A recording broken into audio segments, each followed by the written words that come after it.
اسی مہینے میں آپ سنیں گے سوشل میڈیا پہ یہ باتیں بار بار اچھالی جائیں گی، جھوٹ بولے جائیں گے، کیا کہ نبی کی ایک ہی بیٹی تھی، یعنی حد ہوتی ہے بے شرمی اور بے غیرتی کی، اس طرح کی باتیں کرتے ہیں۔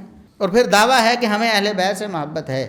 نبی کریم صلی اللہ علیہ وسلم کی باقی 3 بیٹیاں، ان کا انکار یہ اہل بیت سے محبت کی نفی ہے، اور نبی کریم صلی اللہ علیہ وسلم کی نواسی جن کا نکاح سیدنا عمر بن خطاب رضی اللہ عنہ سے ہوا، اس پر اس طرح کے جملے کہنا یا اس طرح کے کمنٹ پاس کرنا کہ وہ تو زبردستی ہو گیا تھا۔ کل قیامت کے دن محمد الرسول اللہ صلی اللہ علیہ وسلم کیا ایسے لوگوں کو اپنی شفاعت سے بہرہ ور کریں گے؟ کیا یہ جام کوثر کو نوش کریں گے یہ لوگ؟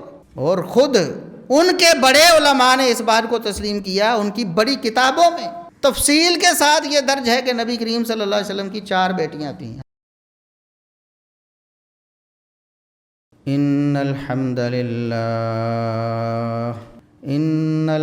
للہ نحمده ونستعینه ونستغفره ونعوذ باللہ من شرور انفسنا ومن سیئات اعمالنا من يهده الله فلا مضل له ومن يضلل فلا هادي له أشهد أن لا إله إلا الله وحده لا شريك له وأشهد أن محمدا عبده ورسوله اللهم صل على محمد وعلى آل محمد كما صليت على إبراهيم وعلى آل إبراهيم إنك حميد مجيد اللهم بارك على محمد وعلى آل محمد كما باركت على إبراهيم وعلى آل إبراهيم إنك حميد مجيد أما بعد فيا أيها الناس ألا إن خير الحديث كتاب الله وخير الهدي هدي محمد صلى الله عليه وسلم وشر الأمور محدثاتها وكل محدثة بدعة وكل بدعة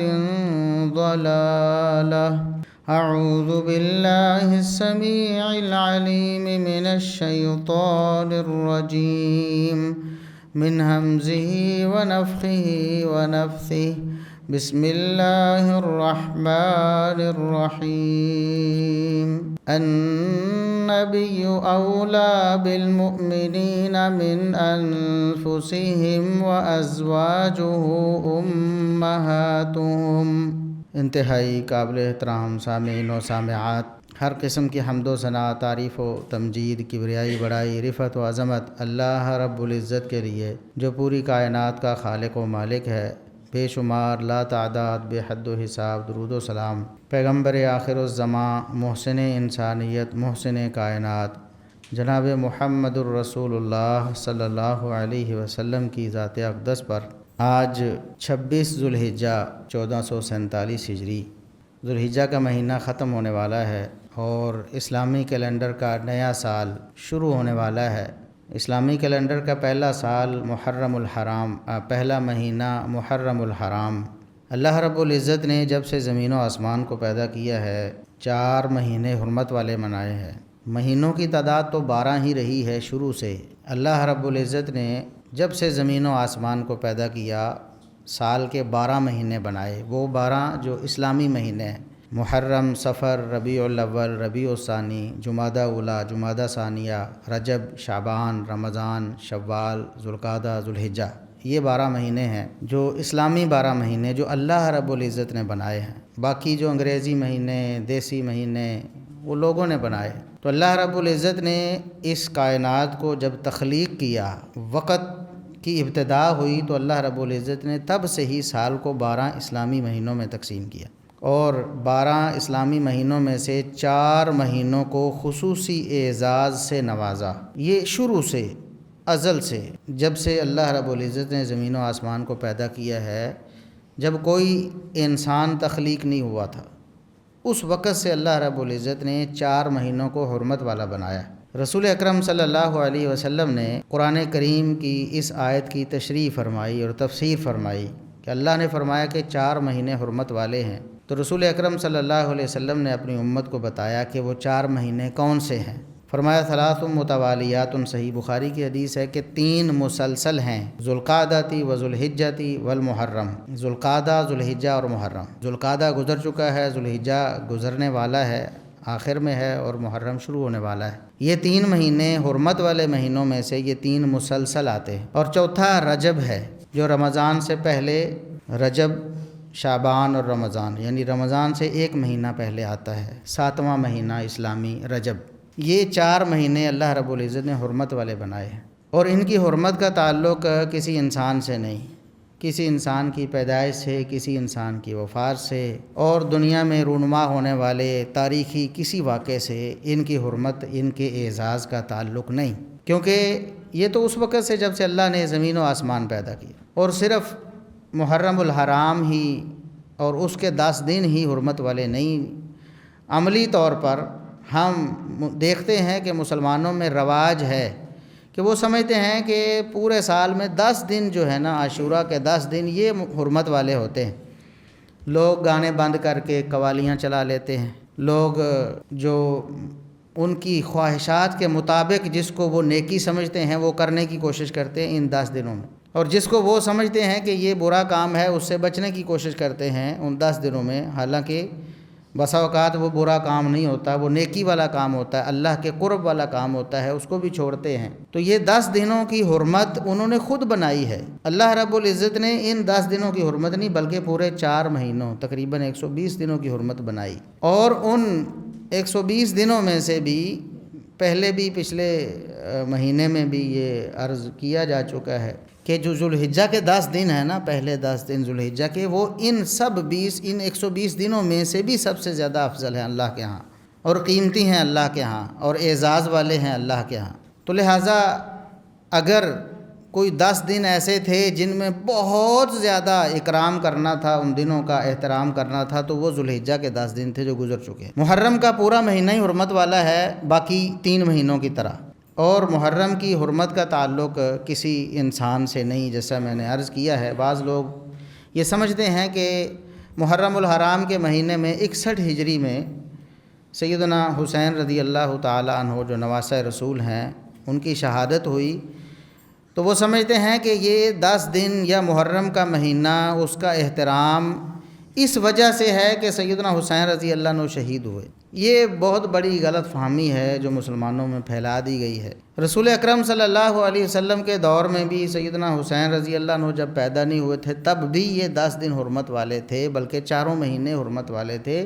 محرم کا پورا مہینہ حرمت والا تھا۔ جب سیدنا حسین رضی اللہ عنہ پیدا ہوئے، رسول اکرم صلی اللہ علیہ وسلم کے پاس کھیلا کرتے تھے، تب بھی یہ 10 دن اور پورا مہینہ حرمت والا ہی تھا۔ پھر رسول اکرم صلی اللہ علیہ وسلم کو اللہ نے وحی سے بتایا کہ آپ کے نواسے کو کچھ لوگ شہید کر دیں گے، یہ اللہ کے رسول صلی اللہ علیہ وسلم کو بتا دیا گیا۔ بالکل ایسے ہی، یہ کوئی ایسی بات نہیں ہے جو پہلے وقوع پذیر نہیں ہوئی یا کسی اور کے لیے نہیں ہوئی۔ لوگ اس کو بھی ایسے بنا کے بیان کرتے ہیں کہ شاید صرف سیدنا حسین رضی اللہ عنہ کی شہادت ہی رسول اللہ صلی اللہ علیہ وسلم کو بتائی گئی تھی۔ نہیں، رسول اکرم صلی اللہ علیہ وسلم کو اور بھی صحابہ کرام رضوان اللہ علیہم اجمعین کی شہادتیں بتائی گئیں، اور آپ صلی اللہ علیہ وسلم نے امت کو بتائیں۔ جس طرح سیدنا عمر فاروق رضی اللہ تعالیٰ عنہ کی شہادت بھی رسول اللہ صلی اللہ علیہ وسلم نے زبان وحی سے صحابہ کو بتائی۔ آپ نے صلی اللہ علیہ وسلم احد پہاڑ پہ تشریف لے گئے، احد پہاڑ ہلنے لگا تو آپ صلی اللہ علیہ وسلم نے اپنا پاؤں مبارک احد پہاڑ پہ مارتے ہوئے فرمایا اسبت احد، احد ٹھہر جاؤ، فإنما علیک نبی و صدیق و شہیدان، کہ احد رک جاؤ، تمہارے اوپر نبی ہے یعنی محمد الرسول اللہ صلی اللہ علیہ وسلم، اور صدیق ہیں یعنی ابو بکر الصدیق رضی اللہ، اور 2 شہید ہیں، عمر فاروق رضی اللہ عنہ بھی شہید اور عثمان غنی رضی اللہ عنہ بھی شہید۔ تو یہ اللہ کے رسول صلی اللہ علیہ وسلم نے پہلے سے بتایا، اور یہ اللہ کے رسول صلی اللہ علیہ وسلم کو آپ کی حیات مبارکہ میں بتا دیا گیا تھا کہ آپ کے فلاں فلاں صحابی نے شہید. سیدنا عثمان رضی اللہ عنہ کی شہادت بھی بتائی، بلکہ بعض روایات سے معلوم ہوتا ہے کہ سیدنا علی رضی اللہ عنہ کی شہادت کا بھی ذکر رسول اللہ صلی اللہ علیہ وسلم نے فرمایا. اسی طرح سیدنا عمار بن یاسر رضی اللہ تعالیٰ عنہ کی شہادت کا ذکر رسول اللہ صلی اللہ علیہ وسلم نے فرمایا. اس طرح کئی اور صحابہ. بالکل اسی طرح سیدنا حسین رضی اللہ عنہ نواسہ رسول، ان کی شہادت کی خبر بھی رسول اللہ صلی اللہ علیہ وسلم کو دی گئی. اس وقت بھی یہ 10 دن اور پورا مہینہ حرمت والا تھا، لیکن اس کی حرمت کا تعلق اللہ رب العزت کے حکم سے ہے، سیدنا حسین رضی اللہ عنہ کی شہادت سے نہیں. لوگ اسے سوگ کا مہینہ سمجھتے ہیں، سوگ مناتے ہیں. اسلام میں سوگ کا تصور 3 دنوں کے بعد نہیں، اور 3 دن بھی صرف عورت کے لیے. رسول اللہ صلی اللہ علیہ وسلم نے 2 ٹوک الفاظ میں ارشاد فرمایا کہ عورت سوگ کر سکتی ہے صرف 3 دن.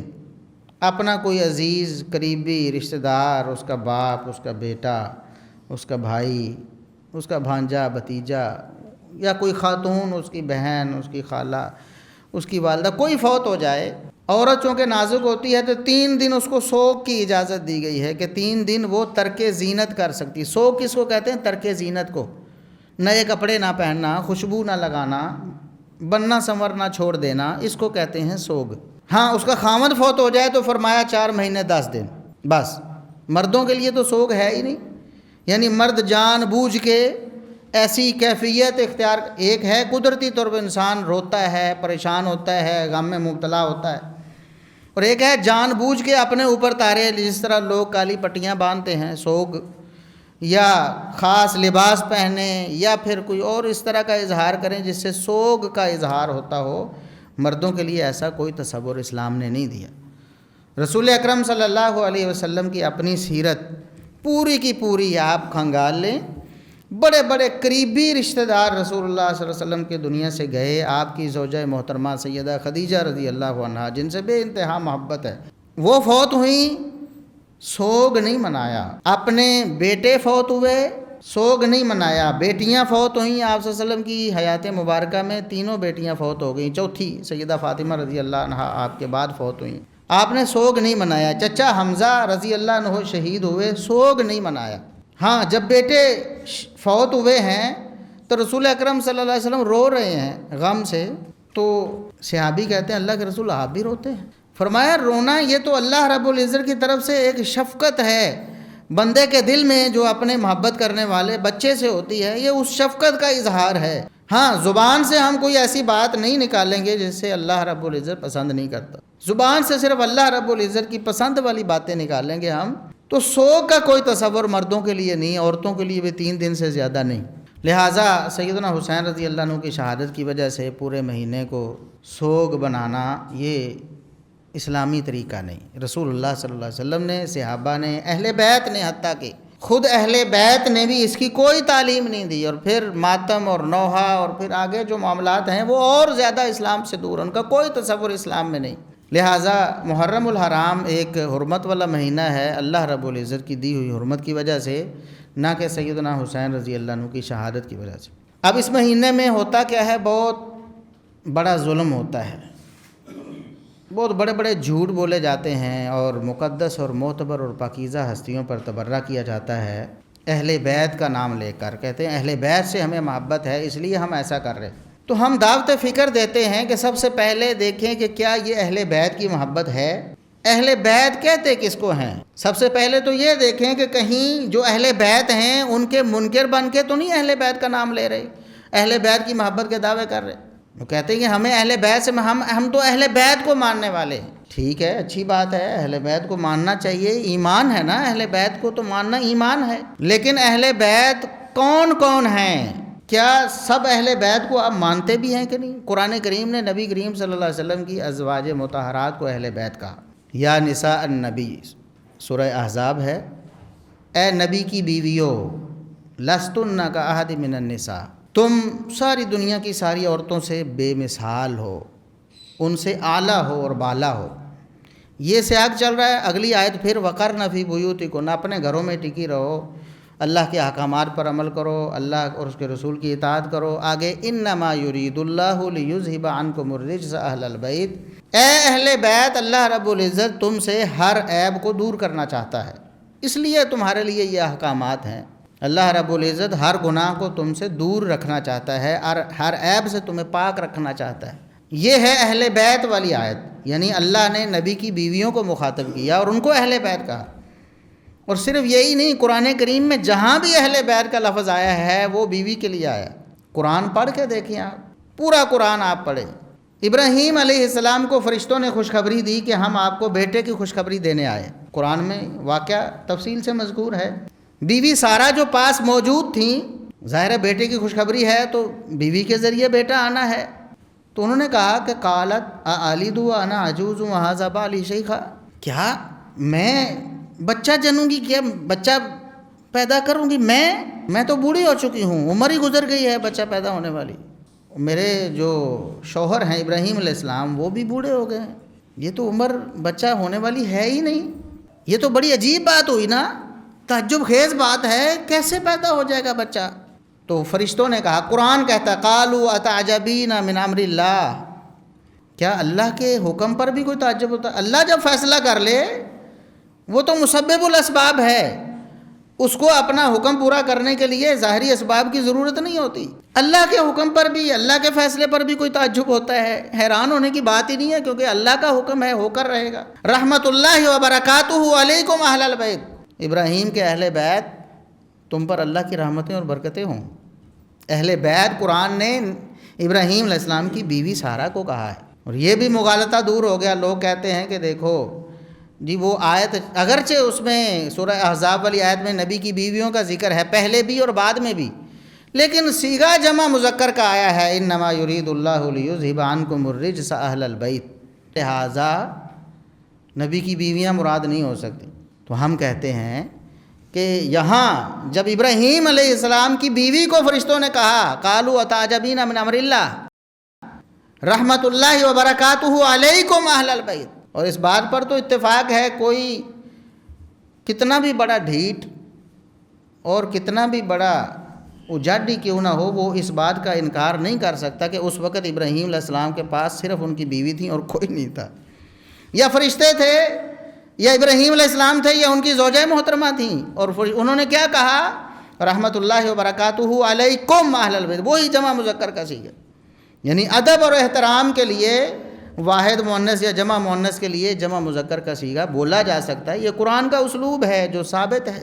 اسی طرح جب موسیٰ علیہ السلام پیدا ہوئے، ان کو فرعون سے بچانے کے لیے ان کی والدہ نے ایک صندوق میں رکھا، پانی کے حوالے کیا، پانی اس صندوق کو فرعون کے محل میں لے گیا، یہ واقعہ بھی قرآن کریم میں مذکور ہے۔ تو والدہ نے اپنی بیٹی کو، جو موسیٰ علیہ السلام کی بہن تھیں بڑی، ان کو بھیجا کہ جاؤ دیکھو کہ کہاں جاتا ہے اور اس کے ساتھ کیا ہوتا ہے۔ وہ چلتی چلتی فرعون کے محل میں پہنچ گئی اس صندوق کے پیچھے پیچھے۔ جب وہاں پہنچی تو دائیوں کو بلایا جا رہا تھا بچے کی پرورش کے لیے اور دودھ پلانے کے لیے، لیکن وہ موسیٰ علیہ السلام کسی کا دودھ ہی نہیں پی رہے تھے، کسی عورت کا دودھ نہیں پی رہے تھے۔ تو اس بہن نے جو ادھر کھڑی تھی، اسی مجمع میں لوگوں کے درمیان میں اس نے کہا الا ادلکم علی اہل بیت یکفلونہ لکم، مجھے اگر موقع دو کہ میں ایک اہل بیت کا تمہارے لیے انتخاب، تمہیں بتاؤں ایک اہل بیت کے بارے میں جو اس بچے کی پرورش کر سکتے ہیں، ضرور یہ بچہ ان کا دودھ پی لے گا، اس اہل بیت کا دودھ پی لے گا۔ کون اہل بیت؟ موسیٰ علیہ السلام کی والدہ۔ اسی طرح موسیٰ علیہ السلام کی بیوی کے لیے بھی اہل کا لفظ، یعنی اہل بیت کا لفظ، اذ قال موسیٰ لأہلہ انی آنست نارا، تو اہل اور اہل بیت کا لفظ قرآن نے بیویوں کے لیے بولا ہے، بیوی کے لیے بولا ہے، تو ازواج مطہرات اہل بیت ہیں، قرآن کا اٹل فیصلہ ہے۔ اور سیدنا عبداللہ ابن عباس رضی اللہ عنہما، یہ رسول اکرم صلی اللہ علیہ وسلم کے چچا زاد ہیں، اہل بیت ہیں، خود اہل بیت میں شامل، نبی کے سگے چچا کے بیٹے عبداللہ ابن عباس رضی اللہ عنہما، وہ کہتے ہیں کہ یہ آیت جو اہل بیت والی ہے، آیت اہل بیت کی تطہیر کے حوالے سے نازل ہوئی ہے، یہ صرف نبی کی بیویوں کے لیے نازل ہوئی۔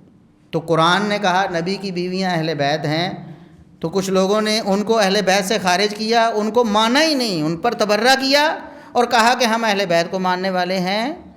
یہ دعوت فکر ہے کہ جو اہل بیت قرآن نے ذکر کیے ہیں آپ ان کا انکار کر کے کیسے اہل بیت کا نام لے سکتے؟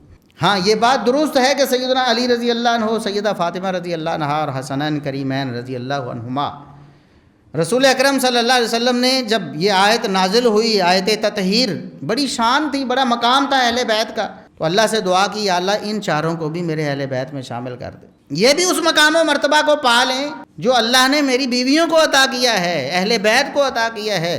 تو اللہ رب العزت نے ان ہستیوں کو بھی اس شان و مرتبہ میں شامل فرما دیا اپنے نبی صلی اللہ علیہ وسلم کی دعا قبول کر کے، لہٰذا یہ بھی اہل بیت میں شامل ہیں۔ لیکن یہ کہنا کہ یہی اہل بیت ہیں، یہ تو قرآن کو جھٹلانا ہے، قرآن کا انکار ہے۔ خود اہل بیت کی زبانی بھی عبداللہ ابن عباس رضی اللہ عنہما بھی کہتے ہیں کہ تو نبی صلی اللہ علیہ وسلم کی ازواج مطہرات کے بارے میں آیت نازل ہوئی، ان کو اہل بیت کہا، ان کی تطہیر اللہ نے بیان فرمائی۔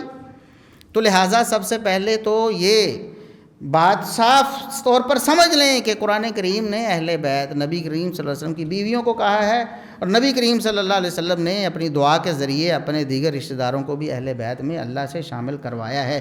تو سب اہل بیت کا احترام کریں گے تب آپ کا دعویٰ سچا ہو۔ جس طرح انبیاء کرام علیہم السلام، ان کو ماننا ہے نا، ایک نبی کا انکار سارے انبیاء کا انکار، کسی ایک نبی کا کوئی شخص انکار کرے اس نے سارے انبیاء کا انکار کیا۔ وہ کہے نعوذ باللہ میں موسیٰ علیہ السلام کو نہیں مانتا، پھر وہ محمد صلی اللہ علیہ وسلم کا کلمہ بھی پڑھے تو قبول ہی نہیں۔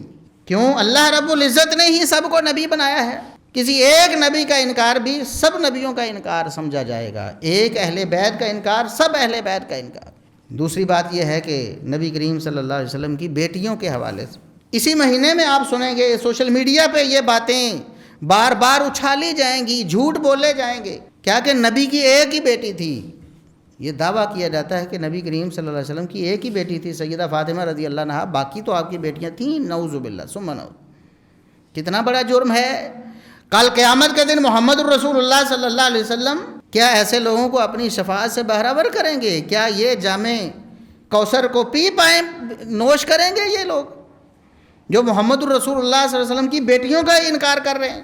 اور خود ان کے بڑے علماء نے اس بات کو تسلیم کیا، ان کی بڑی کتابوں میں تفصیل کے ساتھ یہ درج ہے کہ نبی کریم صلی اللہ علیہ وسلم کی 4 بیٹیاں تھیں۔ ہماری بھی کتابوں، معتبر ترین کتابوں صحیح بخاری میں بھی ذکر ہے، اس سے پہلے قرآن میں بھی ذکر ہے کہ نبی کی بیٹیاں تھیں۔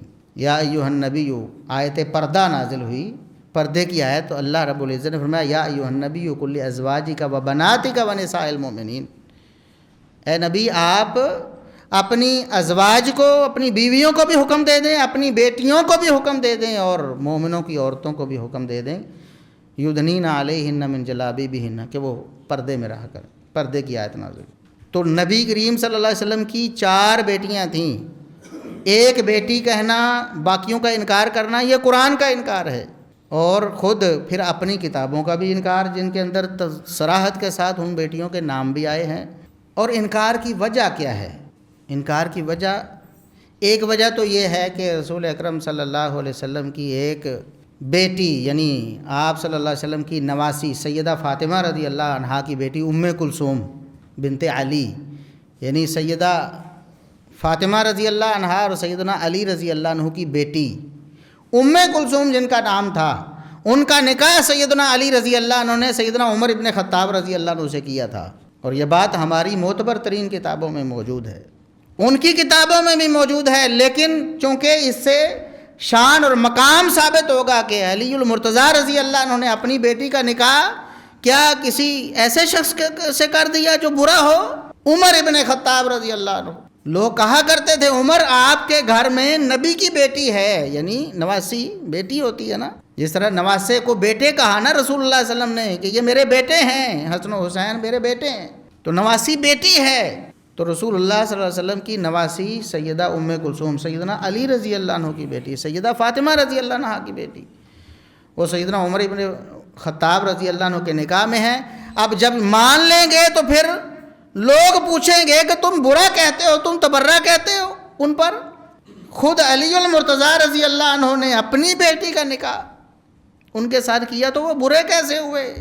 وہ داماد تو لوگ اچھا چن کر منتخب کرتے ہیں نا، بہترین فرد معاشرے کا، وہ چاہتے ہیں کہ ہمارا داماد بنے۔ اور علی المرتضیٰ رضی اللہ عنہ نے کسی برے شخص کو اپنی بیٹی دی، وہ بھی رسول اکرم صلی اللہ علیہ وسلم کی نواسی، اس کا نکاح جس سے ہوا وہ بڑا شان اور بڑا مقام والا تھا نا۔ اس کا انکار کرنے کے لیے بیٹیوں ساری کا انکار کر کہتے ایک ہی بیٹی ہے، باقی تو بیٹیاں تھیں ہی نہیں۔ اب باقی 3 بیٹیاں سیدنا عثمان رضی اللہ تعالیٰ عنہ کے 2 ان کے نکاح میں تھیں نا، 2 بیٹیاں ان کے نکاح میں تھیں۔ اب یہ مان لیا جائے کہ نبی کریم صلی اللہ علیہ وسلم کی بیٹیاں ان کے نکاح میں تھیں، تب بھی ان کی شان اور ان کا مقام ثابت، تو لہٰذا ان کا انکار کر دیا۔ اس واقعے کا انکار کر دیا کہ سیدنا عمر رضی اللہ تعالیٰ عنہ کا نکاح ہوا تھا، یا پھر کہا کہ نہیں انہوں نے زبردستی کر لیا تھا۔ نعوذ باللہ ثم نعوذ باللہ، علی المرتضیٰ رضی اللہ عنہ ان کی بیٹی نعوذ باللہ عمر ابن خطاب رضی اللہ زبردستی لے گئے۔ یعنی حد ہوتی ہے بے شرمی اور بے غیرتی کی، اس طرح کی باتیں کرتے ہیں نبی کریم صلی اللہ علیہ وسلم کے خانوادے کے حوالے سے، اور پھر دعویٰ ہے کہ ہمیں اہل بیت سے محبت ہے۔ نبی کریم صلی اللہ علیہ وسلم کی باقی 3 بیٹیاں، ان کا انکار یہ اہل بیت سے محبت کی نفی ہے، اور نبی کریم صلی اللہ علیہ وسلم کی نواسی جن کا نکاح سیدنا عمر ابن خطاب رضی اللہ عنہ سے ہوا، اس پر اس طرح کے جملے کہنا یا اس طرح کے کمنٹ پاس کرنا کہ وہ تو زبردستی ہو گیا تھا، یہ بھی نبی کریم صلی اللہ علیہ وسلم کے خانوادے سے محبت نہیں۔ اس لیے ہم کہتے ہیں کہ اہل بیت سے محبت ایمان ہے، لیکن کس طرح کرنی ہے؟ اہل بیت کو پہلے ماننا ہے مکمل، اور پھر ان کا ادب و احترام جو کتاب و سنت میں آیا ہے اس کو تسلیم کرنا ہے۔ نبی کی بیویوں سے محبت کرنی، عقیدت رکھنی، احترام رکھنا ہے، ان کو اپنی ماؤں سے، کروڑوں مائیں اربوں مائیں ہوں، ان کا مقام سب سے بلند ہے۔ تو قرآن نے کہہ دیا نا، یا نساء النبی لستن کاحد من النساء، اے نبی کی بیویوں تم دنیا کی ساری عورتوں سے اعلیٰ اور بالا ہو، تم بے مثل ہو، تمہاری جیسی تو ہے ہی کوئی نہیں۔ ان کا مقام، ان کو اہل بیت ماننا، ان کو ان کا مقام دینا، اور اسی طرح نبی کریم صلی اللہ علیہ وسلم کے دیگر جو رشتہ دار ہیں، سیدنا علی رضی اللہ عنہ، ان کا مقام کم نہیں ہے، بڑا عالی مقام ہے ان کا۔ رسول اللہ صلی اللہ علیہ وسلم نے ان کے فضائل بیان کیے ہیں، ان کے مناقب بیان کیے ہیں۔ وہ داماد بھی ہیں رسول اللہ صلی اللہ علیہ وسلم کے، وہ اسلام کے مجاہد بھی ہیں، ان کے اپنے فضائل ہیں۔ سیدہ فاطمہ رضی اللہ تعالیٰ عنہ، ان کے فضائل سے بھی انکار نہیں کیا جا سکتا، نبی کریم صلی اللہ علیہ وسلم کی چہیتی بیٹی ہیں۔ رسول اللہ صلی اللہ علیہ وسلم ان سے بڑی محبت کرتے تھے، نبی کریم صلی اللہ علیہ وسلم ان کا بڑا احترام کرتے تھے۔ اسی طرح حسنین کریمین، حسن و حسین رضی اللہ عنہما رسول اللہ صلی اللہ علیہ وسلم کے نواسے تھے، آپ ان کو اپنے بیٹے کہتے تھے، فرماتے تھے دنیا میں میرے 2 پھول ہیں، ان کی محبت بھی ایمان ہے، ان میں سے کسی کی محبت چھوڑ کر کوئی شخص کہے کہ میں اہل بیت سے محبت کرتا ہوں، جھوٹا ہے، بالکل جھوٹا ہے، اس کا دعویٰ بھی جھوٹا، اللہ کے ہاں مردود ہے۔ اس لیے محرم الحرام میں جب اہل بیت کا تذکرہ ہوگا لوگ کریں گے، لیکن اہل بیت کا انکار بھی کریں گے، اہل بیت پہ تبرہ بھی کریں گے، اہل بیت پہ جملے بھی کسیں گے، اہل بیت کی توہین بھی کریں گے، اور کہیں گے کہ ہم اہل بیت کو ماننے والے ہیں۔ اس لیے ہماری دعوت فکر ہے ایسے لوگوں کو کتاب و سنت کی طرف آئیں، رسول اللہ صلی اللہ علیہ وسلم کے فرامین کی طرف آئیں، اور اہل بیت کے اپنے طرز عمل کی طرف آئیں۔ سیدنا علی رضی اللہ عنہ اور سیدہ فاطمہ رضی اللہ عنہ کیا کہتی؟ سیدہ فاطمہ رضی اللہ عنہ کہتی ہیں نبی کریم صلی اللہ علیہ وسلم سے میں نے ایک دفعہ بات کی، نبی کی دیگر بیویوں نے مجھے کہا کہ نبی کریم صلی اللہ علیہ وسلم اپنی بیوی عائشہ سے زیادہ محبت کرتے ہیں، تو آپ ذرا ہماری سفارش تو کریں۔ سیدہ فاطمہ رضی اللہ عنہ اپنے والد گرامی نبی کریم صلی اللہ علیہ وسلم کے پاس جاتی ہیں، بابا جان میں ایک سفارش کرنا چاہتی ہوں، آپ زیادہ محبت اماں عائشہ صدیقہ رضی اللہ عنہا سے رکھتے ہیں، آپ تھوڑا رخ محبت کا اس طرف کریں۔ محبت تو ادھر بھی تھی، لیکن ان کے نسبت آپ صلی اللہ علیہ وسلم بتاتے بھی تھے کہ یہ تو دل تو اللہ کے اختیار میں ہے، باری سب کے برابر ہے، سلوک سب کے ساتھ برابر ایک جیسا، خرچہ سب کا ایک جیسا ہے، لیکن دل کا میلان ہے وہ عائشہ کی طرف ہے۔ تو جب سیدہ فاطمہ رضی اللہ تعالیٰ عنہا نے یہ بات کی تو رسول اللہ صلی اللہ علیہ وسلم نے فرمایا بیٹا میری بات سنو، کیا تم اس سے محبت نہیں کرو گی جس سے میں محبت کرتا ہوں؟ تمہارا بابا جس سے محبت کرتا ہے تم اس سے محبت نہیں کرو گے؟ کہا کیوں نہیں؟ فرمایا تمہارا بابا عائشہ سے محبت کرتا، تم بھی عائشہ سے محبت کرو۔ یہ اہل بیت کا طرز عمل ہے، اہل بیت کے ساتھ، یعنی نبی کی بیویوں کے ساتھ نبی کی بیٹی کا طرز عمل ہے۔ اسی طرح سیدنا علی رضی اللہ عنہ ساری زندگی ادب احترام اماں عائشہ صدیقہ رضی اللہ عنہا کا ماؤں کی طرح ہی کیا ہے، کبھی تبرہ نہیں کیا، کبھی ان کے خلاف یہ نہیں بولا، نعوذ باللہ ان کو برا نہیں کہا، کسی بیوی کو بھی۔ اسی طرح باقی جو رشتہ داریاں ہیں سب میں ادب احترام ہے۔ یہ اسلام کا سبق ہے، یہ محرم الحرام کا سبق ہے۔ اس کو جو چھوڑے گا وہ اپنے آپ کو ہلاکت میں ڈالے گا، وہ جہنم کے راستے پہ جائے گا، وہ اللہ رب العزت کے ہاں مبغوض ہو جائے گا، اللہ رب العزت اس سے نفرت کریں گے، کیونکہ وہ اللہ رب العزت کی جو محبوب ہستیاں ہیں ان سے نفرت کرتا ہے۔ اللہ سے دعا ہے کہ ہمیں عمل کی توفیق عطا فرمائے۔ وآخر دعوانا ان الحمد للہ رب العالمین۔